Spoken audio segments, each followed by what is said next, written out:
Miguel awoke before dawn. Kerplink, kerplink, kerplink. Raindrops dripped through the hole in the roof. They dropped one after another into Mama's clay pot set in the middle of the dirt floor. The rooftop was as leaky as an old wooden bucket. Brr, Miguel dressed quickly. His clothes were paper thin and worn. They provided little warmth on this cold morning. Papa was already awake. He was baking pastries for today's journey.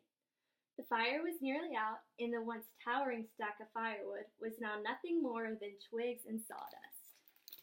Have you ever gone through a hard time in your life? How would you respond to a hardship? Or have you ever prayed for a miracle? Papa's Pastries, written by Charles Toscano and illustrated by Saja Lamut, followed the journey of a young boy named Miguel and his father who lived in a small Mexican village. Miguel's family is in need of a new roof, clothes, and firewood.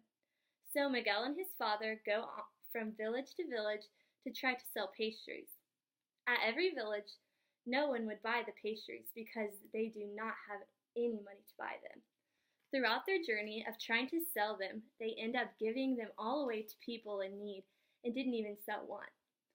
In order to find out what happens to Miguel's family, you will have to read the book for yourself. Will they end up selling any pastries at all? Will the roof ever get fixed? How will Miguel handle all of this? This book would be a perfect book to read to primary age students because of its cultural diversity, more complex text, and elaborate illustrations. Reading this book could also spark the reader's interest in the Mexican culture and also introduce the students to the Spanish language. Read Papa's Pastries for a chance to be enlightened by the fascinating Mexican culture and see how Miguel reacts in a time of crisis.